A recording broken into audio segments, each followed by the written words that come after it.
Para po sa ating opening song, lahat po sana tayo ay tumayo at awitin ang ating new song.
Tayo po ay humuko para po sa ating panalangin.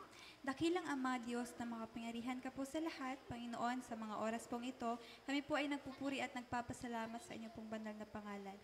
Kami po ay nagpupuri, Panginoon, dahil kami po ay inyong ginagabayan at iniingatan sa inyong pong kabutihan at sa wagas, Panginoon, na inyong pong pagmamahal. Panginoon, dalangin po namin, Panginoon, sa mga oras na ito na kami po ay pangunahan ng inyong banal na Espiritu. Ganun din po, Panginoon, dalangin din po namin, Panginoon, na naway Gabayan niyo po ang mga taong paparating pa lang po lamang sa lugar na ito. Panginoon, patawarin niyo po kami kung saan niyo po kami nasubukan at kulang nagkasala, maging sa isip, maging sa salita at sa gawa. Sa pangalan ni Jesus, Amen.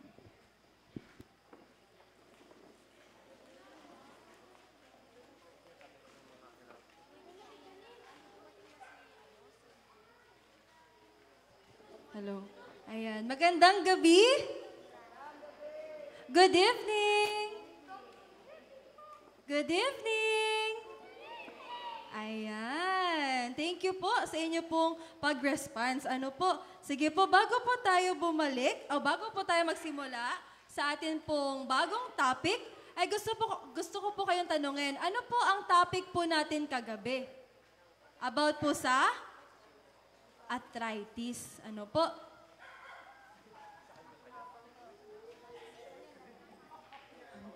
Ano po yung sinagot na iba? sorry po. Pangkalusugan. Ano po ang topic po natin pangkalusugan kahapon? About po sa arthritis. At mukhang yung iba po, hindi pa rin po natin nagagamit. Ano po? Patingin nga po ng good posture sa pag-upo. Patingin po ng good posture sa pag-upo. Ayan. Ayan. Kahit wala pa po tayong osteoarthritis, ipanatili na po natin, maganda po ang postura natin. Para sa mga susunod pa pong taon, hindi na po tayo makakuha ng osteoarthritis. Ano po? Mababawasan na po ang risk po natin. Ano po? Ayan. Ngayon, okay na po ba ang lahat? Ayan. Sige po. Muli babatiin ko po kayo. Magandang gabi.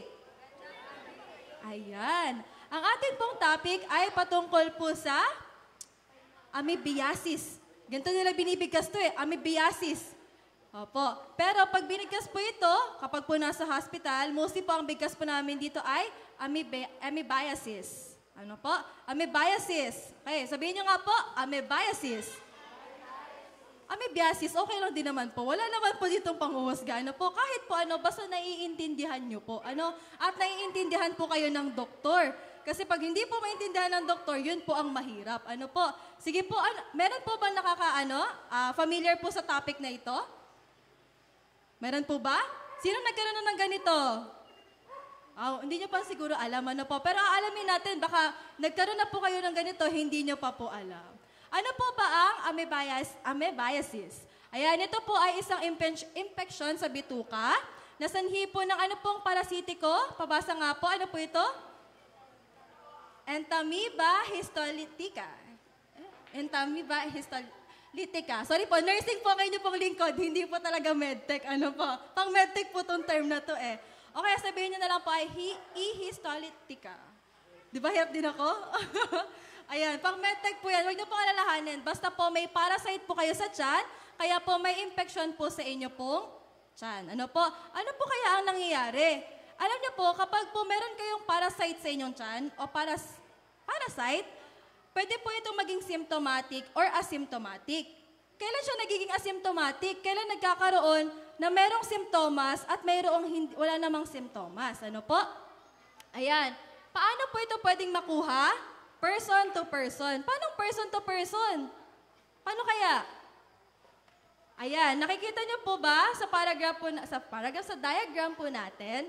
Ayan, meron po dito, dito po yung parasite. Ano daw po, saan siya pumapasok saan po? Nakikita niyo po ba? Saan po nakalagay?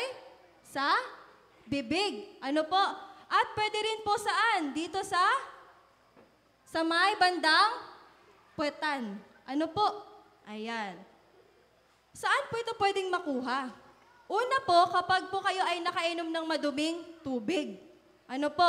Pangalawa naman, kapag po nakapaghanda po kayo ng pagkain na kung saan, iyon pong nahanda yung pagkain, yung gulay, yung prutas, ay meron na po siyang itlog ng parasite na yun. So, pwede nyo pong makuha yun doon. Akala po natin sa tubig lang. Pwede rin po kapag po yung pagkain ay contaminated na. Ano pa po? Pagkain tusok-tusok. Bakit po? Hindi po natin alam kung ano-ano po yung dumadapo doon po sa pagkain, hindi po ba? Alam po natin kapag tusok-tusok o turo-turo po yung sinasabi dito, madalas naka-open na po yan. Para kitang-kita nyo nga naman po, di ba? Madaling bilihin. Pero hindi po natin alam kung ano po ang nakalapit na po o nakadapo na po doon. At ito, number 4 sa swimming pool. Alam niyo po, yung pamangkin ko ay na-admit po siya. At nag-swimming po sila before sa Kuyab. Hindi ko po alam kung alam niyo po yung Kuyab. Yung Kuyab po ay isa pong swimming pool na kung saan private po siya pero semi-private lang. Pwede po ang iba, like open po siya sa lahat. Hindi po siya like exclusive sa inyo lang. Ngayon po, hindi po running water ito. Swimming pool po ito, hindi po bar, hindi po ito running water. Running water, ano po yung mga running water po natin? Ilog, dagat, ayun po ang running water natin. Ang swimming pool po ay hindi running water. Bakit? Hindi po siya pinapalitan agad ng tubig, hindi po ba? Minsan, kinoklorin lang yan, hindi po ba? Kaya po, nagsistay pa rin po doon yung maaaring mga mikrobyo o parasite na nagiging sanhi po ng amoebiasis. Ano pa?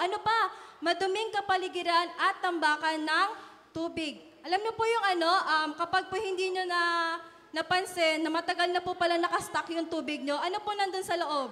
May mga kitikite, may iba't iba pong uri ng mikrobyo, hindi po ba? Kaya posible po na maging bahay po iyon ng atin pong parasite. Paano yun? Pag naipaligo po natin, hindi po natin napansin, o kaya naman po madilim, nainom po natin, mahirap po iyon. Ano pa? Sa pagkain ng hilaw na gulay o prutas. Bakit po?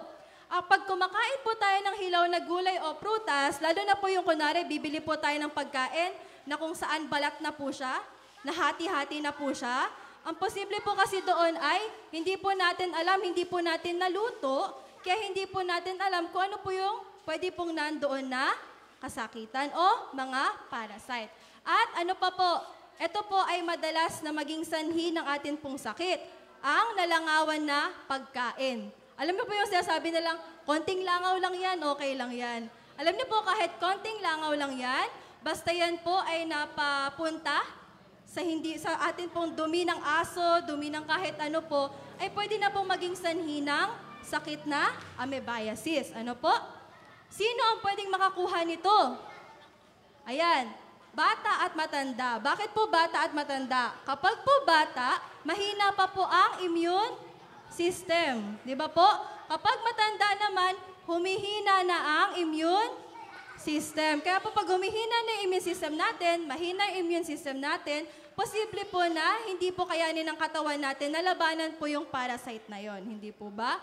Ngayon, kapag po nakatira sa tropical country, tayo po yun. Nasa tropical country po tayo. Ano po? At naninirahan sa lugar na maraming tao. Especially po, alam niyo po yung dikit-dikit na bahay? Pag po dikit-dikit po yung bahay, mas maraming basura, mas marami pong hindi po natin maaasahan, hindi po ba? Maraming contamination, kung baga. Next naman po, naninirahan sa lugar malapit sa tambakan ng basura. Yan pa din po yung sinabi kanina, di ba po? Kapag malapit po kayo sa tambakan ng basura, ano po bang meron sa basura? Kalinisan po ba o kadumihan? Kadumihan, hindi ba? Tapos, ito po, medyo sensitive po ito, pero ito po ay research-based, napag-aralan po ito. Kapag po nakipagtalik po sa iba't ibang uri ng paraan. At sinabi naman po yan dito, anal or oral anal sex. Okay po? Kapag ganito, mga kapatid, bakit sister, akala ko ba kapag nakakain lang tsaka nakainom? Alam niyo po, kapag ang isang tao ay mayroon pong amoebiasis, sa isang week niya po, wala po yung sintomas. Hindi niyo po mararamdaman na yung tao na yon ay posible nang mayroon ng sakit na amoebiasis. Kapag po nakipagtalik po doon, posible niya pong maipasa po sa inyo. Bakit? Ano pong sabi doon? Paano po natin makukuha yung sakit? Isa pong paraan ay person-to-person contact. Okay po? Ano po yung pwede nating magawa? Kasi po, minsan, lang po tayo, nag-guess lang tayo. Kapag ganyan, siguro masakit yan. Ano pa po kaya? Pag po kayo napunta sa hospital, ito po yung test na maaari niyo pong bayaran. Makakasama po ito sa bill po ninyo. Blood test, tsaka po stool test. Stool test po ang ginagawa. Ito po yung tatai kayo, dudumi kayo, ibibigay niyo po yan saan po? Sa inyo pong nurse, sa medtech, o sa kukuha po ng inyo pong test. Okay po? Sa stool test po, makikita kung ano pong parasite ang meron po sa ating tiyan. Bakit po? Since ito po yung nilabas ng ating tiyan, pwede po kaya sa ihi? Pwede po kaya sa ihi? Hindi po. Nakikita lang po ito, tunay sa tae lamang po. Okay po? Hindi po ito pwede sa ibang test. Ano po yung sintomas niya? Sa una hanggang 4 na linggo, ay pwede pong hindi po agad nakita. Pero may mga sintomas na po yan. Ano po? Ano po yung sintomas na yan? Una po, magtatae. And alam niyo po kung bakit po sinabi dyan, kadalasan may dugo? Kasi po kapag yung parasite nakapunta na po sa tiyan natin, isipin niyo po yung parasite na nirahan sa tiyan natin, anong una nang gagawin? Sirain yung tiyan natin. At kapag sinisira niyo yung tiyan natin, dudugo po yun ang dudugo. Kaya kadalasan, hindi po natin alam na kapag may dugo na yung tae po natin o yung dumi po natin, pasensya na po sa mga kumakain sa bawat tirahan, ano po? Ayan, kapag po may dugo po yung dumi po natin, posible po na meron po tayong infeksyon o meron po tayong hindi po kaaya-aya sa atin pong tiyan. Ano pa po? Nagsusuka. Bakit ka magsusuka? Kasi po, yung katawan po natin, nagre-respond siya. Gusto niyang ilabas yung parasite sa katawan natin. Sa ano pong form? Isusuka niya po yun. Yun po ay response ng ating katawan. Isusuka niya lang po yun na isusuka. Ano pa? Pananakit ng tiyan. Bakit? Dahil dati, ikaw lang yung kumakain. Ngayon, may alaga ka na sa tiyan. Ano po? Sunod naman, manghihina ka. Bakit ka po manghihina? Ano pong sabi dito? Una, magtatay ka at saka susuka ka. Kapag tayo ka ng tayo, suka ka ng suka, ano pong possible dyan? Made-dehydrate ka. Ano po, di ba? Pag dumi ka ng dumi, thank you po. Pag dumi ka ng dumi, anong posibleng mangyari dyan? Manghihina ka kasi wala nang pumapasok na nutrisyon sa katawan mo, nilalabas mo na lahat. Kahit sa paglabas ng dumi o sa pagsuka man yan. Ano pa po? Lagnat. Ito po, nami-misinterpret to. Kapag nilalagnat, ito po ay hindi po yung sakit na talaga naman nakakabahala. Kapag po nilagnat kayo, ay maswerte po kayo. Bakit po? Nagre-response po ang inyong immune system. Ano po? Hindi po yan pangit na sintomas. Maganda po na nilalagnat po kayo kasi ibig sabihin po, may tumutulong po sa katawan nyo na ilabas po yung parasite. Okay po ba yun? Okay. At pagpayat, kasi hindi ka na nga po kumakain. Kung kakain ka man po, na-experience ko po na sa pamangkin ko. Yung pamangkin ko, susubuan ko, isusuka niya po yun agad. Ano po, kahit konting kain lang, suka agad. May kasama pa po yung iba't ibang kulay. Ano? Ano po yung komplikasyon? Una po, pwede po yung parasite ay makapunta sa ating pong liver, heart, lungs, brain, or other organs. At alam niyo po ang pinaka-critical dyan, kapag po napunta siya sa brain. Bakit? Kapag napunta po siya sa brain, pwede niya pong kainin yung utak. Kaya po medyo critical po yung kapag hindi po natin napansin yung amoebiasis. Ano po? At ano po yun? Magkakaroon po ng nana, magkakaroon ng karagdagang infeksyon. Kapag po nagka-infeksyon, may infeksyon ka na sa tiyan, may infeksyon ka ba sa ibang parte, mas marami pong gamutan ng kailangang gawin. Ano po? At mas maraming gamutan ng kailangang gawin, baka po yung katawan natin hindi kayanin. Ano po? At matinding kasakitan. Ano pa po? Worse po. Ito po, bad news. Possible po siyang maging cause ng kamatayan. At ito naman po ay nangyayari kapag po pag napapabayaan po ang sakit. Ano po? So, hindi naman po, huwag po kayo matakot. Basta po naramdaman nyo na meron po kayong gandong sintomas, ano pong gagawin po natin? Ito po yung tips para maiwasan ang pagkakaroon ng amoebiasis. Mamaya na po yung para sa komplikasyon. Ano po? Una, panatilihing malinis ang tubig na inumin. Alam niyo po, dito sa Barangay Carmen, karamitan po ng iniinom po natin ay galing sa tubigan, yung iba mineral water, yung iba po ay sa gripo, hindi po ba? Kasi nga naman, mas makakalibre, mas makakamura kapag po libre. Alam niyo po, okay lang. Basta ang gagawin niyo po, kailangan yung pakuluan. Ano po, huwag niyo pong ide-direktang inom galing po sa gripo. Bakit po? Hindi po natin alam kung ano pong pinanggalingan yan. Ano po, kahit sabihin po natin na lagi po nililinis ang pinaka-pundasyon kung saan po nanggagaling yung tubig, pero yung mga host po niyan, napansin niyo po ba kung saan po, kung nalilinis po ba? Maaaring hindi po nalilinis. Kaya to be safe, ano pong gagawin po natin? Ipainit po natin. Pakuluan lang po natin, ilang minuto lang po iyon. At kapag nagpakulo na po kayo ng marami, pwede na po yun sa maghapon kung ilan po yung kaya nyong ubusin na tubig. Ano po? Ano pa po? Linising mabuti ang paglulutuan at lulutuin. Ano po, di ba nga po kanina sabi, posible na makakuha tayo ng ganitong sakit kapag sa mga hilaw pa na pagkain. O kaya naman po, lalo na po yung mga madadahon na pagkain, cabbage, sitaw, yan, mga may hirap po yan. Kailangan po linisin po talaga yan. Kasi hindi po natin nakikita, hindi po ba? Sino po sa inyo nakapagluto na ng sitaw, nakita niya po bawat butas ng sitaw? Di ba po napakahirap tignan? Talagang kailangan po, linisan po natin. Ayun, ano po, 2 linas, okay na po iyon.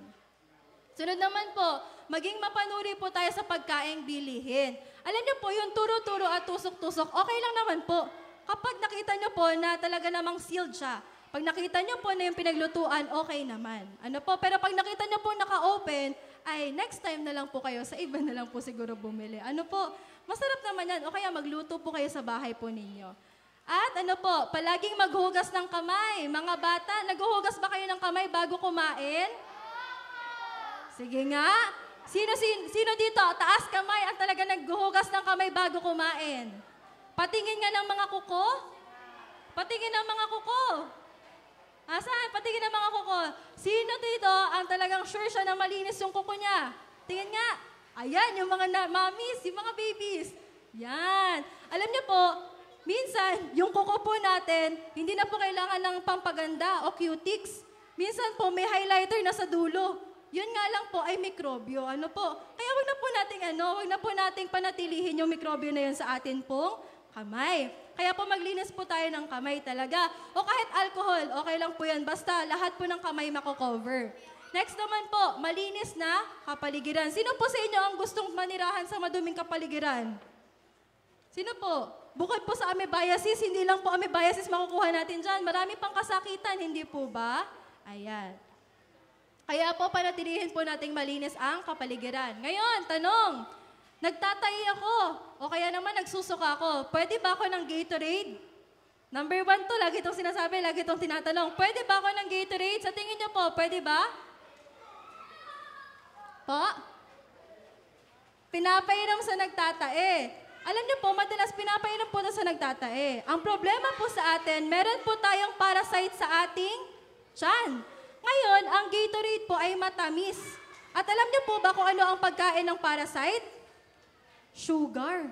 Kapag matamis, ininom mo yung matamis, binigyan mo ng kaganhawaan ang parasite sa tiyan mo, pinakain mo ang parasite sa tiyan mo. Congrats kapatid, mukhang dodoble ang naninirahan sa iyong tiyan. Opo, kaya po ano pong gagawin po natin? Maging maingat po tayo. Kapag po nagsusuka, nagtatae, tingnan po natin hanggang ilang araw na ba siya nagsusuka, nagtatae. Di ba po, sabi kanina, 1 to 4 weeks, pwedeng lumabas na po yung sintomas, hindi po ba? Kaya po maging mapanuri po tayo. Kapag naman po nagtatae at sumusuka ng isang araw lang, pwede po. Pero kapag yung, eto na po, maraming beses na siyang tumatae, tsaka po dumudumi, at tsaka po sumusuka, ay talaga naman po, iwasan na po natin ang Gatorade. Okay po ba yun? Okay? May natutunan po ba? Okay. Ang Gatorade ay hindi po pang sa lahat ng sumusuka at tumatae. Ano po? At munting paalala, mga kapatid, mahigit 2 linggo lamang ang gamutan nito. Sa first week po ng pamangkin ko, talagang, alam niyo po yun, suka tayo pa rin po siya. Pangalawang week niya na po, okay na po siya. Bumubuti na po siya, kumakain na, umaayos na po. And sa pag-aaral po, 2 weeks lang po dapat ma-eradicate na po ito. Bakit? Bibigyan po kayo ng anti-amoeba tsaka po antibiotic. Ilang araw po ang antibiotic? Ilang araw? Sister, 3 days na lang siguro pag wala ng sintomas. Ay, hindi po. Pag sinabi pong 5 days na gamutan po tayo. Pag sinabi pong 7 days na gamutan po tayo. Bakit? Alam niyo po kung ano yung pinakamahirap lutasin kapag po nasa hospital? Hindi po yung sakit, kundi kapag po hindi po kayo uminom ng antibiotic sa tamang paraan. Alam niyo po kung bakit? Kapag po uminom kayo ng antibiotic, tapos sinimulan nyo na, hindi nyo po tinuloy, posible na meron pa rin pong natitira. Ngayon, kapag meron pa rin pong natitira dyan, pag nagpa-test na po kayo, hindi nyo na po pwedeng gamitin yung antibiotic na ininom nyo po nung una. Bakit po? Mas mataas na po yung ibibigay sa inyo. Ang ibig sabihin po nun, ang word po sa amin ay resistant ka na. At alam nyo po, pag resistant na po tayo, pinakamahirap, mas mataas na antibiotic, mas mahal po yun. Ano po? Kaya iwasan na po nating magtungo doon.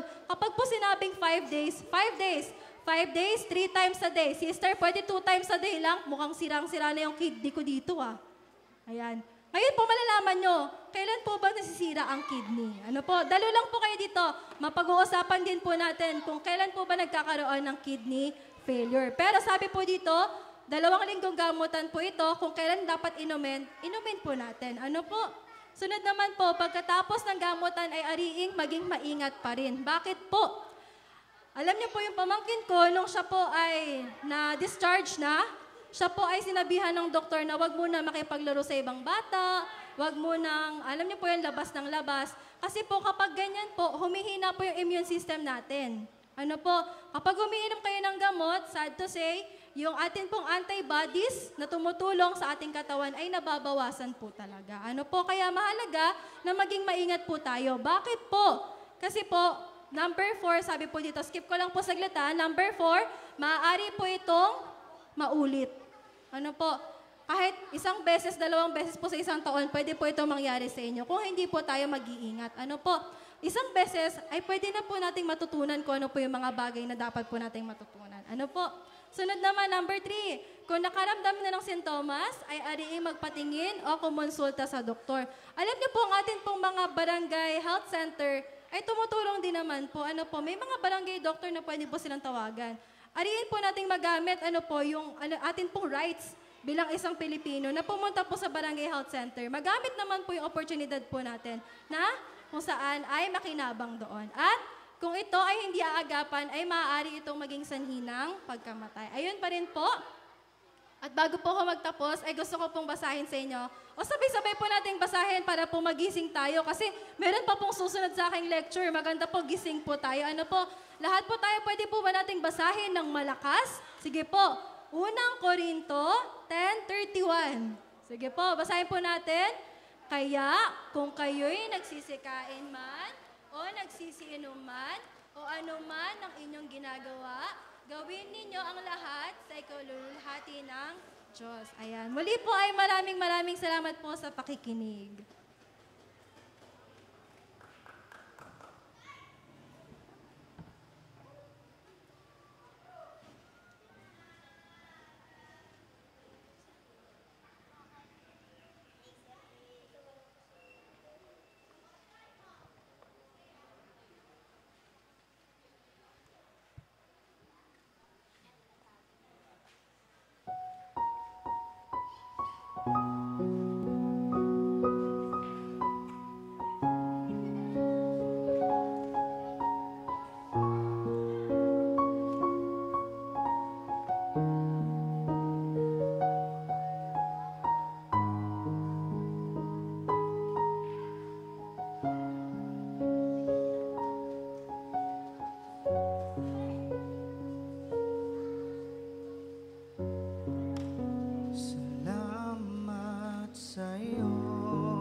makaya na maipagkaloob, mamahaling hiyas ni gintong nilukob ang aking dalangin.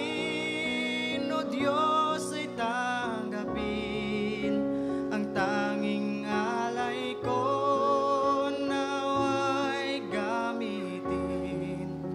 Ito lamang, Ama, wala nang iba pa akong hinihiling.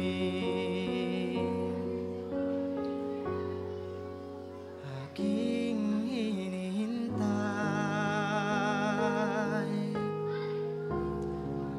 ang iyong pagbabalik, Jesus, ang makapiling kay kagalakang lubos.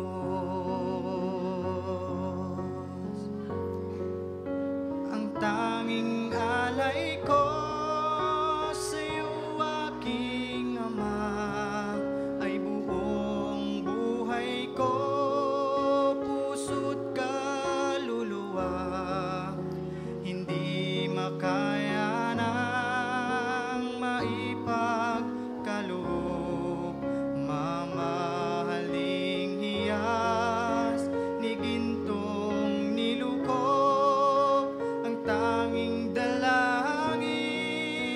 O Diyos ay tanggapin ang hanging alay ko, nawa'y gamitin.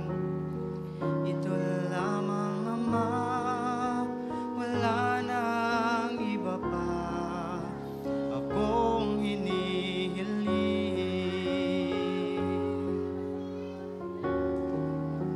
Ito lamang, Ama, wala nang iba pa akong hinihiling.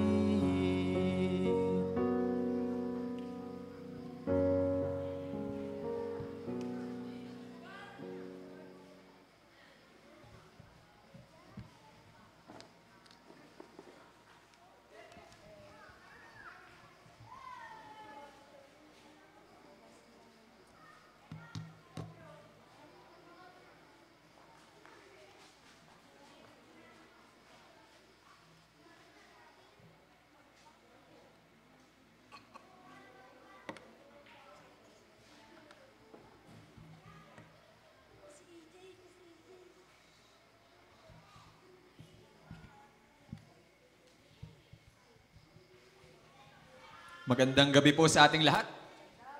Magandang gabi po sa ating lahat. Oh. Tayo po ay, kung inyo pong mapapaniwalaan, tayo po ay nasa ikalimang gabi na po ng ating nightly meetings, no? So, ganun lang kabilis. Nakakalahati na tayo. Kinagagala ko po na kayo'y makita muli dito po, So, ang atin pong pag-aaral ay may tema na regalo ng pag-asa. So, i-recap po natin, ano po yung topic natin nung first night? Baliw. Ano po ang pinag-usapan natin? Ang Biblia. Number 2, second night, pagpili. Ang pinag-usapan natin ay pinagmulan ng kasalanan. Third, pagtubos. Ang pinag-aralan natin ay ang kaligtasan. Kagabi naman po, ano ang ating pinag-aralan? 10 commandments o ang kautusan. So, kagabi po, ang pinag-usapan natin ay may patungkol sa 10 utos. Pwede po bang itaas natin ang kamay kung naniniwala tayo na importante ang 10 utos? Taas ang kamay kung naniniwala tayo na importante. Ayan po, pwede po natin ibaba.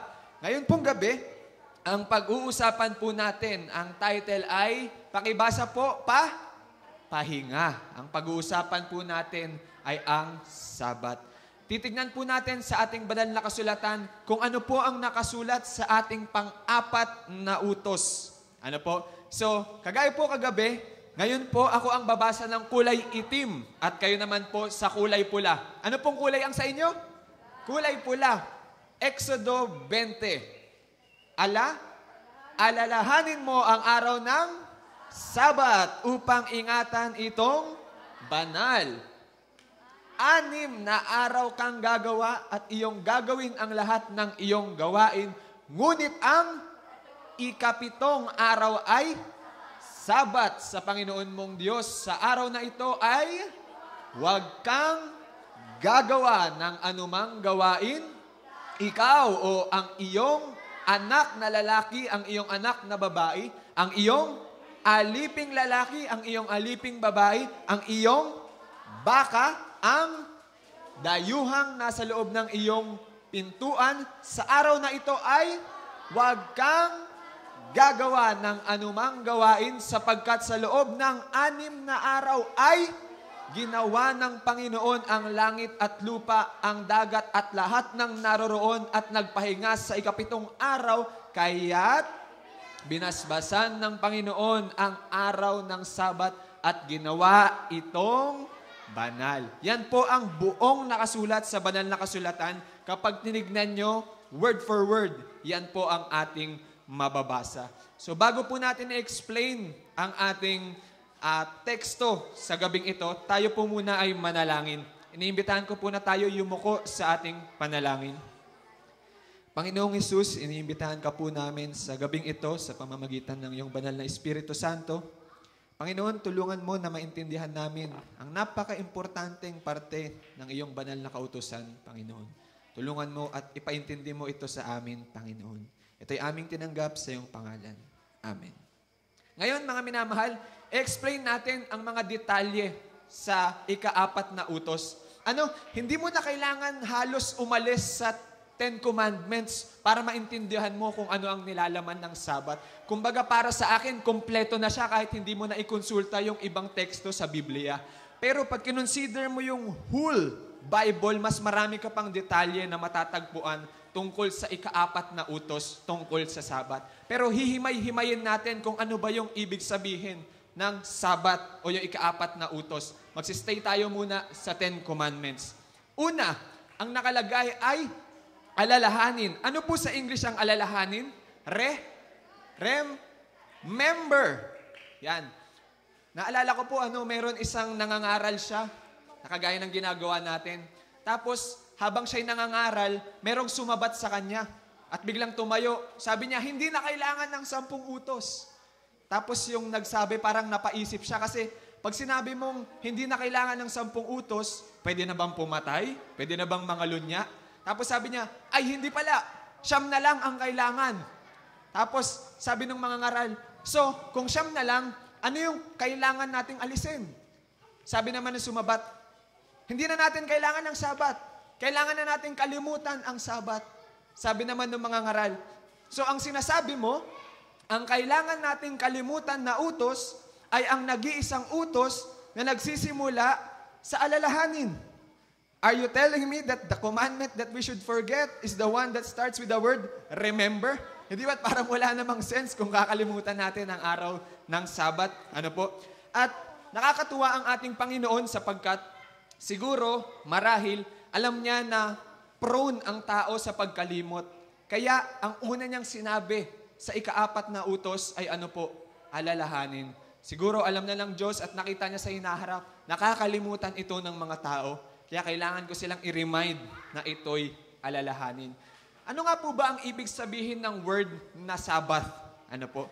Kung makikita natin sa Merriam-Webster Dictionary, sabi dito, Sabbaton itself traces to the Hebrew and to the Hebrew word Shabbat, meaning rest or meaning to cease or tumigil. Yan ang ibig sabihin ng Sabbath. The Old Testament refers to God's day of rest, mostly famous in Genesis. Yan po ang ibig sabihin ng Sabbath, to rest, magpahinga, to cease, or to stop. Sumunod, sabi sa kautusan, ano po ang nakalagay dito sa pula? 6. Parte po ng utos ng ating Panginoon ay ang magtrabaho ng 6 na araw o ang maghanap buhay sa 6 na araw. Ano po? Kasi mahirap naman ang may rest day, pero hindi tayo nagtrabaho. Ano?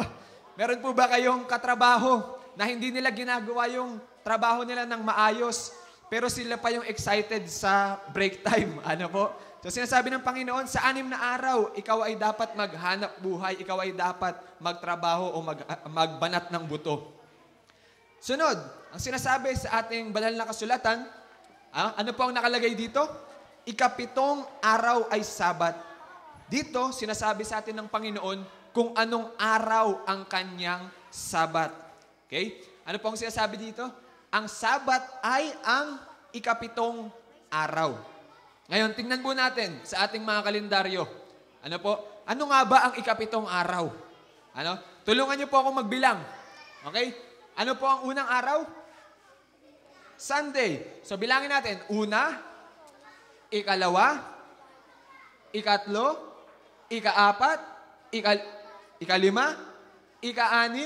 7. Ano po ang 7 araw sa ating kalendaryo? Saturday o Sabado. Dito makikita natin na ang Sabat ay ang 7 araw. Ito'y Sabado. Tingnan natin ang dictionary sa Merriam-Webster. Ang Sunday, first day of the week. Ang Monday, second day of the week.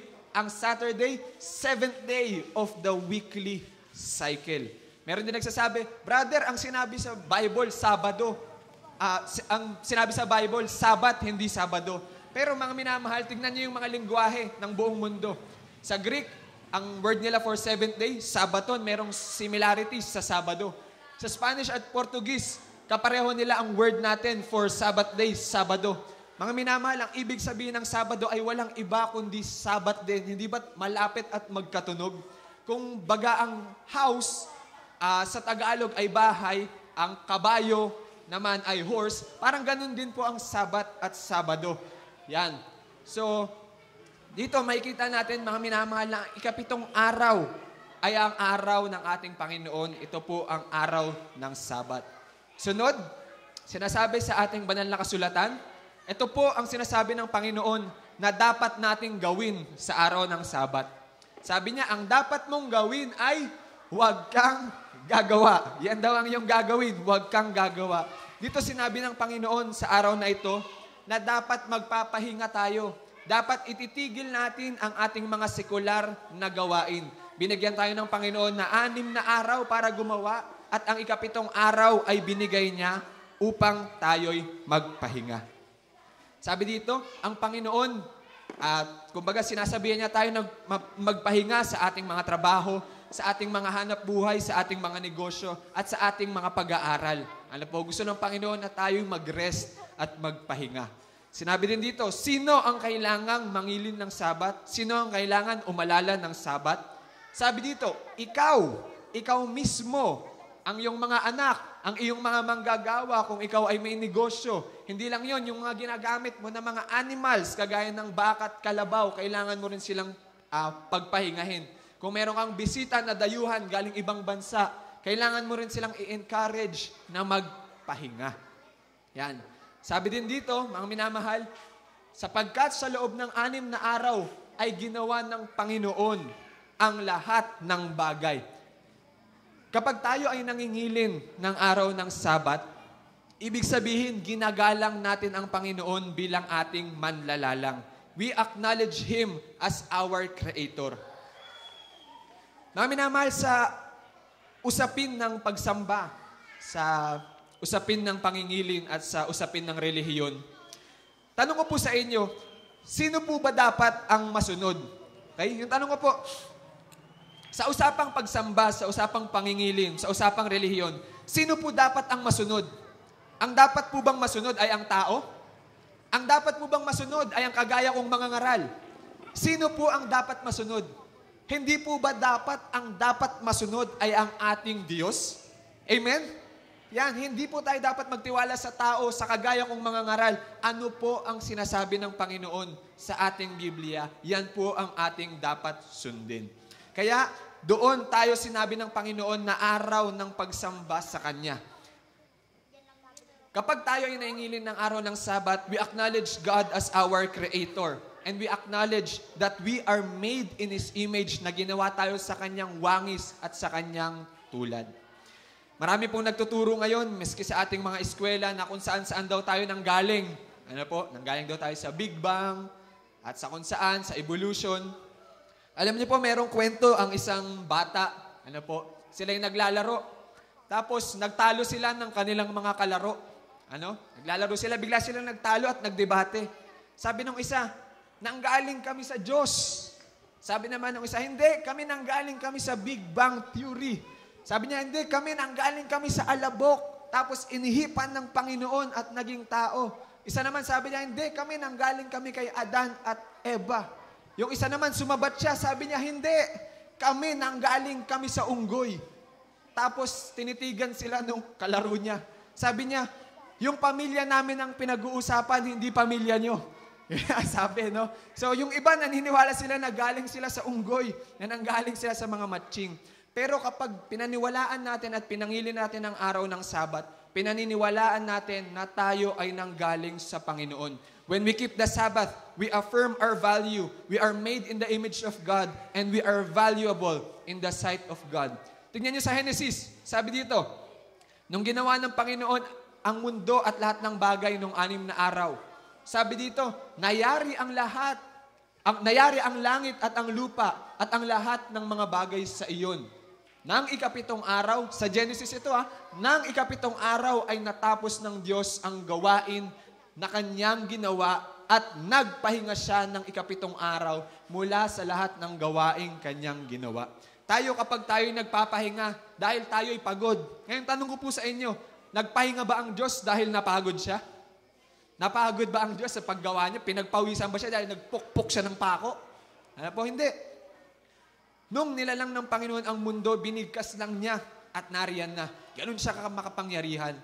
Kaya nagpahinga ang ating Panginoon sa ikapitong araw matapos nilalangin ang mundo sapagkat He is setting an example for us. Ginagawa niya tayo na example. Kung siya'y nagpahinga, tayo rin ay dapat magpahinga. Kaya sinabi doon, at binasbasan ng Diyos ang ikapitong araw at kanyang ginawang banal sapagkat sa araw na iyon ay nagpahinga ang Diyos sa lahat ng gawain na kanyang ginawa. Sa Genesis pa lang, sa unang linggo ng mundo, simula Creation Week, mayroon na pong Sabat. Kaya sa dulo ng ating kautusan na ika-4, sinabi dito, kaya't binasbasan ng Panginoon ang araw ng Sabat at ginawa itong banal. Gusto ko pong linawin sa atin, hindi natin ginagawang banal ang Sabat. Banal na po iyan. Diyos ang nagbasbas. Kailangan na lang po natin siyang panitiliin na wag nating lapas-tanganin. Mga minamahal, ito lang ang nag-iisang araw sa isang buong linggo na may basbas ng Panginoon at banal. Hindi po Monday, hindi Thursday, hindi Sunday. Sabat o Sabado lang ang may basbas ng Panginoon. Malinaw sa ating pinag-aralan kung ano ang araw, kung ano ang gagawin, magpahinga, kung para kanino sa atin at dahil inuutos sa atin ng Diyos. Marahil ay natanong natin, brother, kung kailangan natin magpahinga sa ating hanap buhay, kung kailangan natin magpahinga sa ating negosyo, paano yung aking hanap buhay? Gusto ba akong magutom ng Diyos? Ano po? Sapagkat kung magpapahinga ka, babawas ang iyong kita. Gusto ba ng Diyos na hindi ka makabayad ng renta, ng electricity at ng tubig? Kung meron tayong ganitong katanungan, ang una natin kailangan itanong sa ating sarili ay, una, kalooban ba ng Diyos na tayo ay sumunod? Tinatanong ko po kayo, kalooban naman ng Diyos na tayo ay sumunod sa Kanya? Mga minamahal, kung kalooban ng Diyos na tayo ay sumunod sa Kanya, kailangan nating sumunod sa Kanya kahit ano ang mangyari. Pinapangako ng Panginoon sa atin sa Deuteronomy chapter 28, at ang lahat ng pagpapalang ito ay darating sa iyo at aabot sa iyo kung iyong susundin ang tinig ng Panginoon mong Diyos. Magiging mapalad ka sa lungsod at magiging mapalad ka sa parang. Mga minamahal ko, magtiwala tayo sa Panginoon. He is our provider. He is our sustainer. Hindi niya tayo hayaang magutom. At kung tayo mangingilin ng Sabat at tayo sabihin na natin magugutom, mga minamahal, mas pipiliin nyo bang mabusog na wala sa kalooban ng Diyos? Pag alam nyo ang kalooban ng Diyos, sumunod kayo kahit ano ang mangyari, gumunaw man ang mundo. Ano po? Kung alam nyo ang kalooban ng Diyos, tayo'y sumunod. He is our provider. Alam nyo po ba ito? Nakikita nyo po ba kung ano yung nasa picture? payong ng... Nagkaroon na po ba kayo ng payong ng Mercury Drugs na puti? Ha? Meron na po ba nagkaroon sa inyo? Alam po? Ito po yung logo ng Mercury Drugs. Alam po? Tapos naalala ko, lagi kaming merong payong ng Mercury Drugs. Tapos yung tatay ko, nagtataka siya, bakit yung payong namin laging nawawala? Ano? Nagtataka siya. Tapos sabi ng tatay ko, may kutob ako. Feeling ko ninanakaw ng kapitbahay natin. Sabi niya. Tapos may kutob ako kung sino yung nagnanakaw ng payong natin. Tapos, sabi niya, may kutob ako na ninanakaw at may kutob ako kung sino yung nagnanakaw ng payong natin. Tapos, nahuli ng tatay ko kung sino yung nagnanakaw. Ano po? Alam niyo kung paano niya... alam niyo kung paano nahuli ng tatay ko yung magnanakaw? Nung payong namin? May nakikita po ba kayong mali sa picture? Ha? May nakikita po ba kayong mali sa picture? Ulitin po natin. Titigan niyo po. May nakikita po ba kayong mali sa picture? Ha? Baka hindi niyo po nakita. Okay? Ayan po. Oh. Nakikita niyo po ba? Yung tatay ko, pinuntahan niya yung kumuha ng payong namin. Tapos sabi niya, sa amin yung payong na yan. Tapos sabi ng kapitbahay, paano mo nalaman? Wala namang pangalan. Sabi ng tatay ko, ako lang ang nag-iisa sa mundong ito na ang Mercury Drugs na payong ay may brief. Sabi ng tatay ko. So, ginawan niya ng, ano po yung tawag dito? Palatandaan. Nilagyan ng Panginoon, nilagyan ng tatay ko ng palatandaan ang payong namin na Mercury Drugs. Para hindi halata, nilagyan niya ng brief. Ano po? So, bakit ko ito sinasabi sa inyo, mga minamahal ko? Alam niyo po ba, na meron din palatandaan ng Panginoong Diyos natin sa kanyang tunay na iglesia, sa mga tunay na sumasamba sa kanya? At ano po ang palatandaan ng Panginoon ayon sa ating kasulatan? Sabi sa Ezekiel 20:20, inyong ingatang banal ang aking mga sabat upang ang mga iyon ay maging tanda sa pagitan ko at ninyo upang inyong malaman na akong Panginoon ang inyong Diyos. Sabi rin sa Revelation, narito ang panawagan para sa pagtitiis ng mga banal, sa mga tumutupad sa mga utos ng Diyos at umahawak ng pananampalataya ni Jesus. Kabilang ba ang sabat sa 10 utos? Yes! At ito pa yung medyo nakakatawa, Alam niyo, nasabi ko na sa inyo na deboto akong Katoliko dati. At alam niyo po ba yung pasyon tuwing Semana Santa?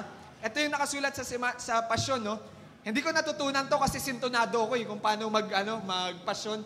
Pero sabi dito at sa Genesis na libro na nalalaman, ay ganito nalalangin itong mundo nitong Diyos na totoo, kaarawan ng Domingo. Tinutuot siniyasat ng Santa Iglesyang Dilag, ang sa Genesis na sulat aniyay pawang tapat, Diyos ang nagpahayag.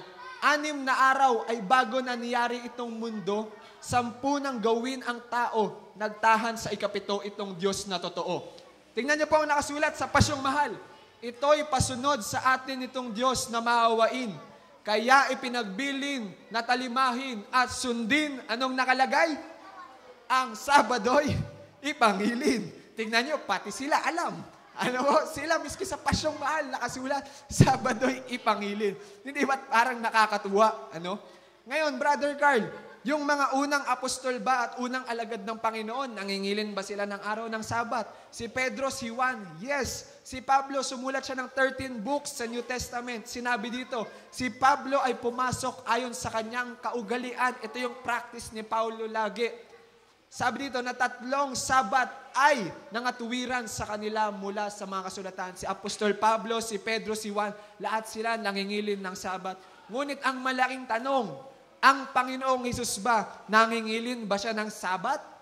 Sabi dito, at siya'y napasa Nazareth, na kanyang nilakhan at ayon sa kanyang kaugalian, siya'y pumasok sa sinagoga ng araw ng Sabat at nagtindig upang bumasa. Mga minamahal, pati si Jesus nangingilin ng Sabat.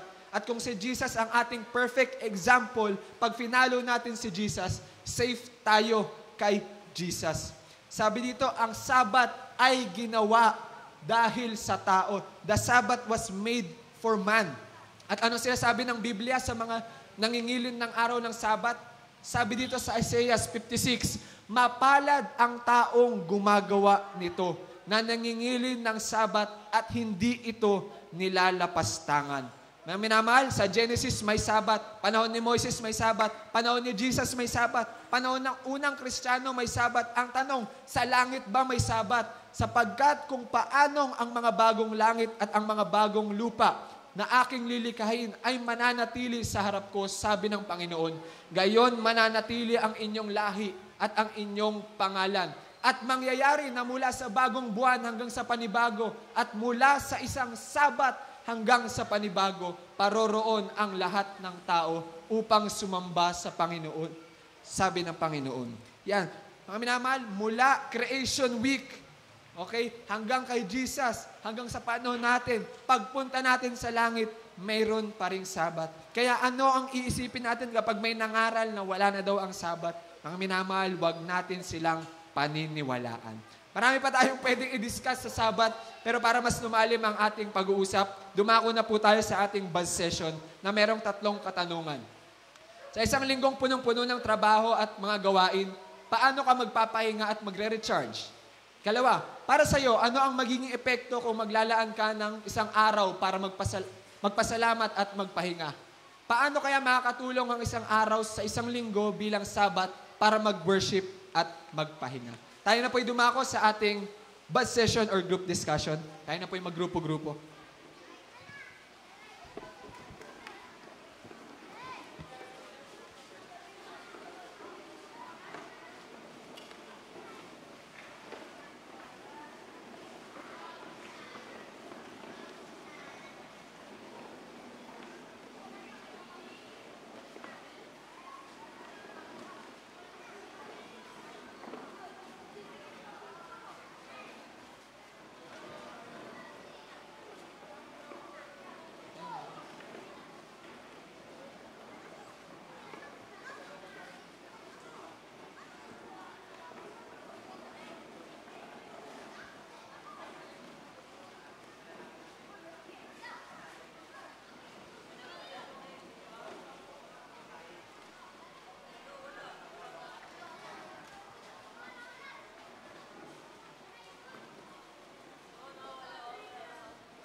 ang iyong tahanan.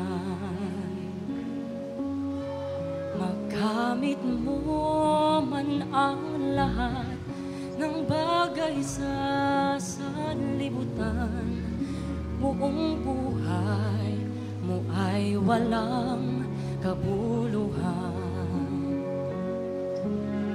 Hanggang di mo nadarama ang palad ng Diyos Ama, ay di mo makakamtan ng walang hanggang pag-ibig niya. Hanggang di mo nababatid ang daang tungo sa langit, di mo makakamtan ang kanyang pag-ibig. Kung nasa'yo man ang lakas at talino, humahanga man sa iyo buong mundo, kulang sa pagbasa naman ng banal na kasulatan, lahat ng iya'y pawang walang kabuluhan. Hanggang di mo nadarama ang palad ng Diyos Ama, ay di mo makakamtan ang walang hanggang pag-ibig niya. Hanggang di mo nababatid ang daang tungo sa langit, di mo makakamtan ang kanyang pag-ibig. Hanggang di mo nadarama ang palad ng Diyos Ama, ay di mo makakamtan ang walang hanggan pag-ibig niya. Hanggang di mo nababatid ang daang tungo sa langit, di mo makakamtan ang kanyang pag-ibig. Hanggang di mo nadarama ang daang tungo sa langit, di mo makakamtan ang kanyang pag-ibig.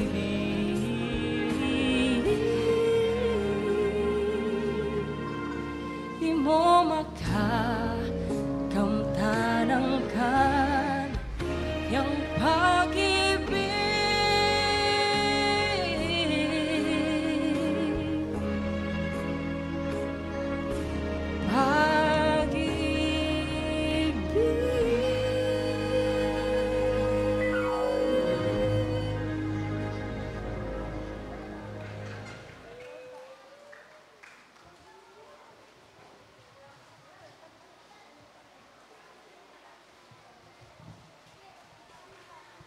Ang topic po natin sa gabing ito ay pinangamagatang pahinga.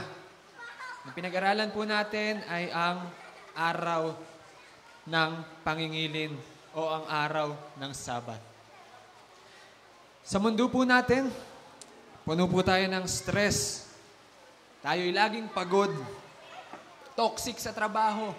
Yung toxicity sa trabaho natin, kung minsan, nadadala pa po natin sa ating bahay. At dahil nadadala natin sa bahay, apektado ang ating asawa at lalong-lalo na ang ating mga anak. Sa mundo natin, isa sa pinakamabiling produkto sa panahon ngayon ay ang mga medisina na patungkol sa stress. Mga stress relievers. Napakaraming tao ang stress at bagbag. Dahil sa kawalan ng kapahingahan, marami tayong karamdaman sa ating puso. Sinasabi sa Apokalipsis na nagalit ang dragon sa babae at umalis upang digmain ang nalabi sa binhi ng babae, ang mga tumutupad sa mga utos ng Diyos, at ang mga may patotoo ni Jesus. Mga minamahal, ayaw ni Satanas na tayo ay magkaroon ng kapahingahan. Ayaw ni Satanas ang Sabat. Ngunit gusto ng Panginoon na pangalagaan natin at pahalagahan natin ang araw ng Sabat. Gusto ng Panginoon na sa Kanya tayo ay magkaroon ng kapahingahan. Mga minamahal, sa bawat araw na tayo ay hindi nagdidesisyon para sa ating Panginoon, ang ating puso ay patuloy na tumitigas. Sinasabi sa Hebreo 3:15, ngayon, kung marinig ninyo ang kanyang tinig, huwag ninyong papagmatigasin ang inyong mga puso na gaya ng sa paghihimagsik. Gusto ng Panginoon na piliin natin siya. Naniniwala tayong lahat. Kanina, nagtaas tayo ng kamay na importante ang 10 utos ng Panginoon. Mga minamahal, gustong makita ng Panginoon sa pamamagitan ng pagtataas ng kamay na handa tayong piliin siya. Pwede po ba nating makita ang ating mga kamay kung handa tayong piliin ang ating Panginoon? Panatiliin po nating nakataas ang ating kamay. Salamat po. Panatiliin po nating nakataas ang ating kamay kung naniniwala tayo na importante para sa Panginoon ang kanyang araw. Panatiliin po nating nakataas ang ating mga kamay kung simula ngayon sa araw na ito, magdidesisyon tayo para sa Kanya. Simula sa araw na to, sa tulong at sa biyaya ng Panginoon, susundin natin siya kahit ano pa ang mangyari. Mga minamahal, nakikita ng Panginoon ang ating pagtaas ng kamay. Nakikita ng Panginoon na handa natin siyang piliin.